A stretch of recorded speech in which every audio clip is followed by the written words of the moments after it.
The Council of Mockery. The great assembly hall of Station Omega stretched beyond the horizon, its crystalline walls pulsing with bioluminescent patterns that translated emotions across dozens of alien species. Today those patterns glowed with amusement, condescension, and barely contained mockery. At the center of this vast chamber, a single human figure stood before the Council of 12, representing the most powerful civilizations in the known galaxy. Dr. Maya Chen adjusted her simple black diplomatic suit, her calm brown eyes surveying the towering alien forms that surrounded her. At 45, she had spent the last 20 years as Earth's chief ambassador to the Galactic community, enduring meeting after meeting of subtle insults and diplomatic dismissals. Today felt different. Today, the pretense of politeness had been abandoned entirely. Ambassador Zethkar of the Crystalline Empire rose from his throne-like seat, his translucent body shifting through spectrums of color that indicated supreme confidence. Standing nearly 4 meters tall, his crystalline form refracted light in patterns that hurt human eyes to observe directly. When he spoke, his voice resonated through harmonic frequencies that made the very air vibrate.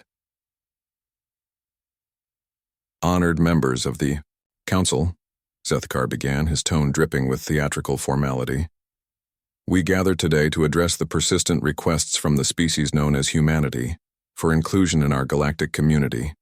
For 23 standard years, they have petitioned for recognition, for trading rights, for technological exchanges, and most amusingly, for equal representation in our governing bodies. A ripple of laughter echoed through the chamber, translated into clicks, hums, and telepathic bursts depending on each species' communication method.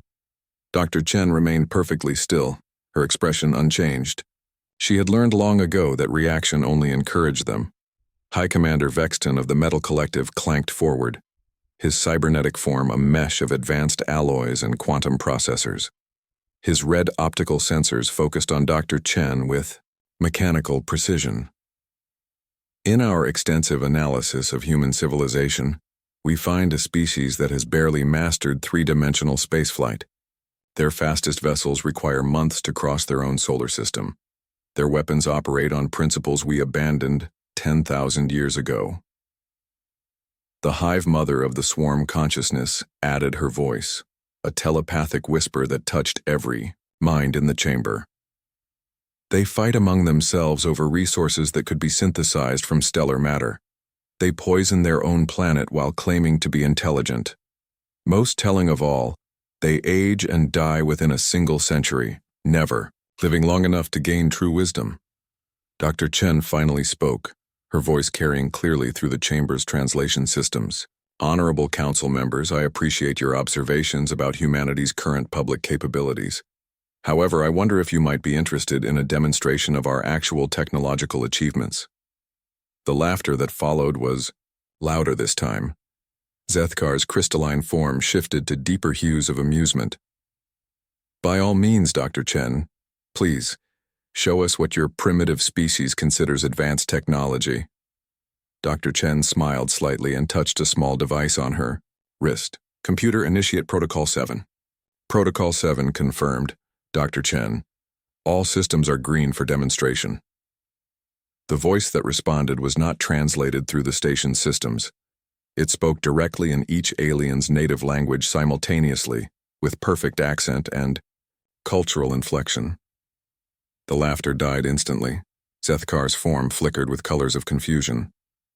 That translation matrix, the linguistic processing required for real-time cultural adaptation across 12 species simultaneously. How did you achieve such precision? That's just our communication system, Dr. Chen replied casually. Would you like to see our transportation? Technology? Before anyone could respond, the space above Dr. Chen began to shimmer. A sphere of pure light materialized, approximately 2 meters in diameter, hovering silently in the air. Inside the sphere, impossibly, was what appeared to be a small garden with a flowing stream and comfortable seating. This is a dimensional fold, Dr. Chen explained as she stepped into the sphere, which somehow accommodated her without changing size. Her voice continued to reach them clearly from within. We've found it more efficient than traditional spacecraft. For certain applications, The council members exchanged uncertain glances. The technology being displayed operated on principles that even their most advanced scientists only theorized about. Dr. Chen stepped back out of the dimensional fold, which vanished instantly. Now, regarding our defensive capabilities, she touched her wrist device again. Computer, please project the current status of the Galactic monitoring network. The air above the council chamber filled with a three-dimensional holographic map of the galaxy. Thousands of points of light indicated star systems, trade routes, and space stations. But what made the council members recoil in shock were the countless smaller lights that clearly showed the positions of every ship, every space station, and every significant artificial construct within 1,000 light years. This is impossible, breathed the representative of the Ancient Ones, a species that had mastered interstellar travel before most others had developed written language. No sensor network could achieve this range and precision. You're correct, Dr. Chen acknowledged. Sensors couldn't achieve this. This is data from our observer network. We call them watchers. High Commander Vexton's optical sensors whirred as they focused on the display. Observer network? We detect no artificial constructs of sufficient size to house monitoring equipment on this scale. That's because they're not artificial, Dr. Chen replied. They're people, human volunteers who learned to exist partially outside normal space-time. They've been watching, learning, and reporting back to Earth for the past 20 years. The silence that followed was profound. These beings, who had dismissed humanity as barely capable of interplanetary flight, were being told that humans had been invisibly observing their entire civilization for decades. The ethereal collective's representative, a being of pure energy, pulsed with frequencies of disbelief. You claim to have individuals who exist beyond dimensional boundaries? This is beyond the capabilities of any known life form. Is it? Dr. Chen asked quietly. Tell me, Ambassador Zethkar, how did your morning briefing go with your military advisors 3 days ago? The one where you discussed the human problem and decided that public humiliation was the best approach? Zethkar's crystalline form went completely transparent with shock. That meeting had taken place in the most secure facility of the Crystalline Empire, protected by multiple layers of reality distortion fields.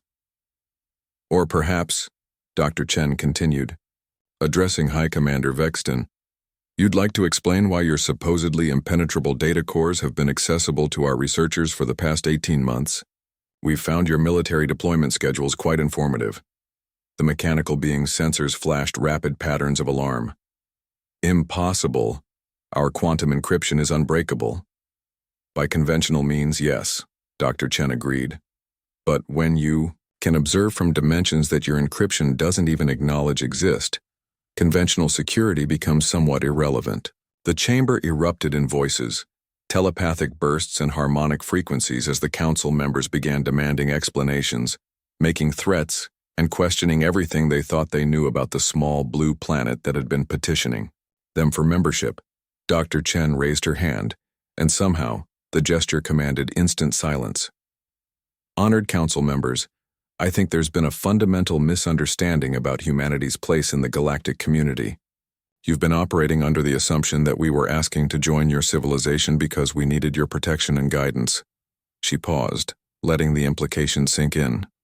The truth is, we've been evaluating whether your civilization was ready to join ours. The Hive Mother's telepathic voice quavered with uncertainty. What do you mean? For 23 years, humanity has been studying galactic civilization through our observer network. We've monitored your politics, your military capabilities, your social structures, and your technological development. We've been asking ourselves a simple question. Are these species mature enough to be trusted with the kind of power that humanity possesses? Dr. Chen touched her wrist device once more. Computer, please show them the terraformation. The holographic display changed, showing what appeared to be Earth's solar system. But instead of 9 planets, there were hundreds of structures, arranged in perfect geometric patterns around the sun. Massive space habitats, resource processing stations, and what could only be described as artificial worlds formed a complex that dwarfed anything the galactic civilizations had ever constructed. This is our actual civilization, Dr. Chen explained, hidden from casual observation through dimensional phasing technology. Earth itself is just our diplomatic outpost and our species' birth world preserve. Our real population is approximately 12 billion, spread across 17 star systems, that we've completely restructured for optimal habitability. The Ancient One's representative spoke in a voice filled with awe and fear. The energy requirements alone for such construction would exceed our entire civilization's power generation by several orders of magnitude. Yes, Dr. Chen nodded. We've found that most species focus on trying to extract more energy from their environment. We learn to step outside our dimension and draw power directly from the dimensional framework itself. It's much more efficient. Zethkar's form was cycling through colors that had no translation in human emotion. If you possess such capabilities, why have you hidden them? Why pretend to be a primitive species? Dr. Chen's expression grew serious. Because power without wisdom is dangerous, Ambassador. We've watched galactic civilization for over 2 decades, and we've seen how you treat species you consider inferior. We've observed your wars, your exploitation of developing worlds, your casual dismissal of entire populations as unworthy of consideration. She gestured to the council chamber around them. Even today, you gathered not to fairly evaluate humanity's application for membership, but to publicly humiliate us for your own entertainment.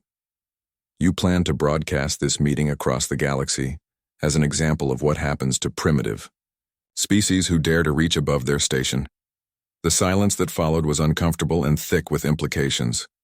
We needed to know, Dr. Chen continued, whether galactic civilization could evolve beyond such behavior, whether you could learn to value wisdom over mere technological advancement, whether you could grow into worthy partners rather than remaining as conquerors and overlords. High Commander Vexton's sensors clicked rapidly. And what is your conclusion? Dr. Chen smiled, but it wasn't a warm expression. The evaluation period is over. Tomorrow, humanity will be making some announcements that will fundamentally change the galactic power structure. I suggest you contact your respective governments and inform them that they'll need to reconsider their diplomatic strategies. She touched her wrist device one final time. Computer, initiate transport. Transport confirmed. Welcome home, Dr. Chen.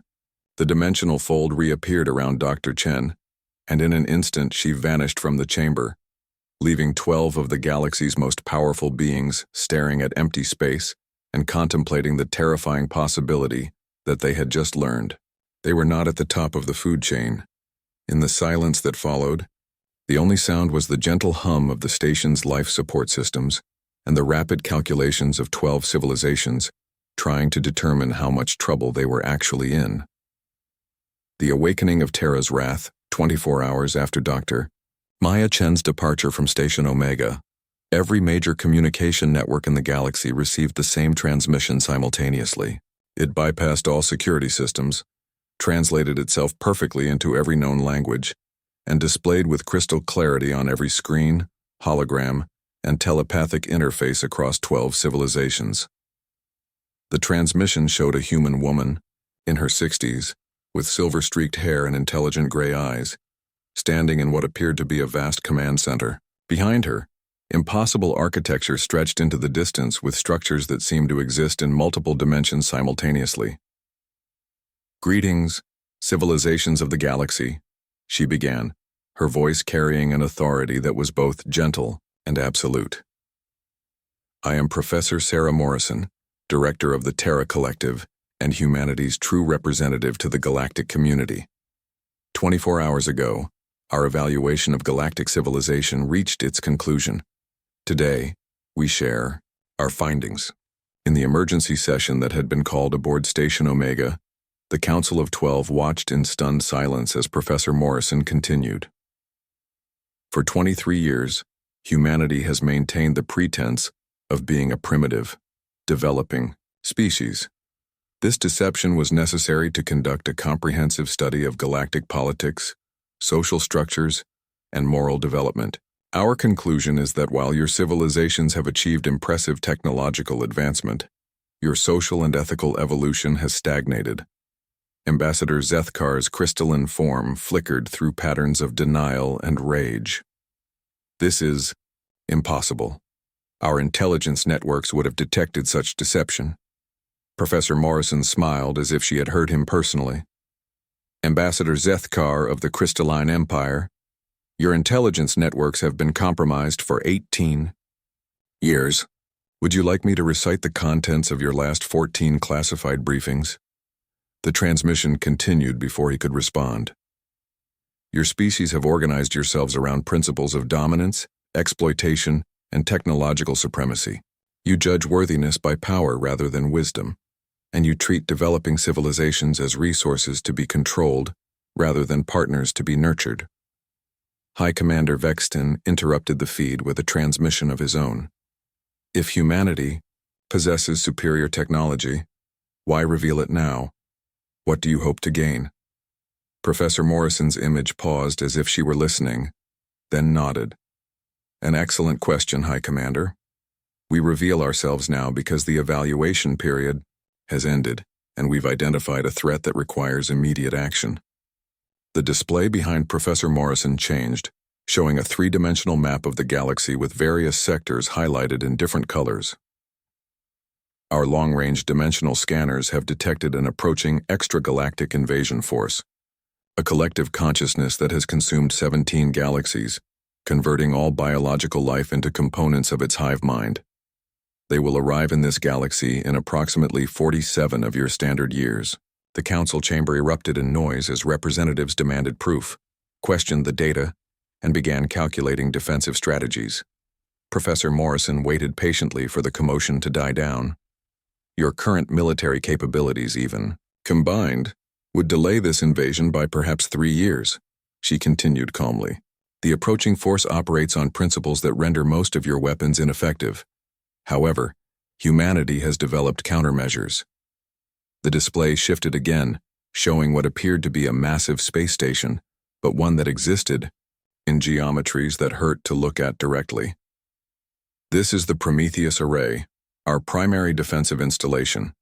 It operates by manipulating the fundamental constants of physics within localized regions of space-time. In simpler terms, we can change the rules of reality itself within a combat zone. The Ancient One's representative spoke with a voice filled with awe. Such power could reshape the galaxy according to your will. Why should we trust you with it? Because, Professor Morrison replied, we've already had that power for 20 years and we've used it to protect you rather than conquer you. She gestured, and the display showed a series of images. Asteroid impacts being deflected from populated worlds, natural disasters being subtly redirected, and what appeared to be several small invasion fleets simply vanishing from space. The Kurth invasion of the Outer Rim 5 years ago, their fleet encountered dimensional distortions that made them believe they had conquered empty space, while their target systems remained untouched. The plague that threatened to wipe out the collective's biological components. Our medical teams introduced a cure through your water supplies, though we allowed your scientists to believe they had developed it themselves. The implications were staggering. Humanity hadn't just been watching, they had been actively protecting galactic civilization while being mocked and dismissed by those they were saving. However, Professor Morrison's tone grew serious. The approaching invasion represents a threat beyond our ability to handle alone. We require allies, not subjects, not subordinates, but true partners in the defense of this galaxy. She paused, letting the weight of her words settle across the council. Therefore, humanity extends an invitation to join the Terra Collective. Membership is open to any civilization that can demonstrate 3 qualities: technological competence, social maturity, and ethical development. The Hive Mother projected a thought filled with uncertainty. What would membership in your collective entail? Full access to dimensional manipulation technology, including faster-than-light travel that makes your current methods look like walking. Medical technology that can extend lifespans indefinitely while maintaining physical and mental health. Energy systems that draw power directly from the quantum foam, making resource scarcity obsolete. The benefits being offered were beyond anything the galactic civilizations had imagined possible. In return, Professor Morrison continued, We require commitment to 3 principles. No member species may exploit or dominate another. All decisions affecting the collective must be made through consensus rather than force, and every member must contribute to the defense of the galaxy against external threats. Ambassador Zethkar finally found his voice. And if we refuse this invitation? Professor Morrison's expression remained neutral. Then you remain as you are. We will not force membership upon anyone.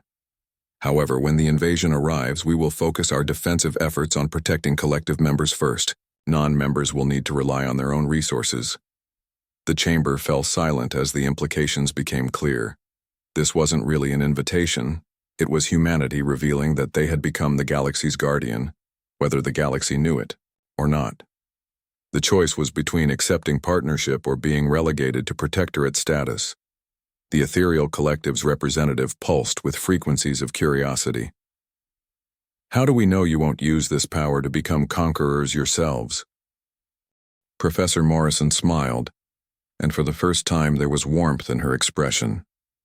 Because we've already had 20 years to conquer you, and instead, we've been quietly fixing your problems and protecting you from threats you never knew existed. Our goal was never conquest. It was to find worthy partners in the vast loneliness of space. She gestured again, and the display showed Earth as it truly existed. Not a single planet, but the heart of a vast network of space habitats, research, stations, and defensive installations that spanned multiple star systems and dimensional layers. This is humanity's true civilization. 12 billion people working together across 17 star systems, all connected through dimensional networks that allow instantaneous communication and travel. We've eliminated poverty, disease, and resource scarcity.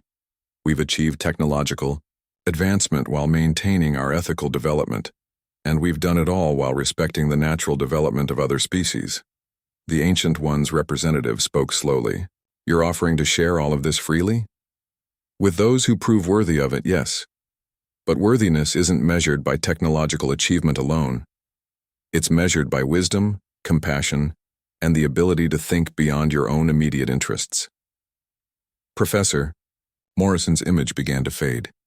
You have 1 standard year to consider our invitation. During that time, our observers will be monitoring your civilizations openly rather than in secret. You'll have the opportunity to demonstrate whether you can evolve beyond your current limitations.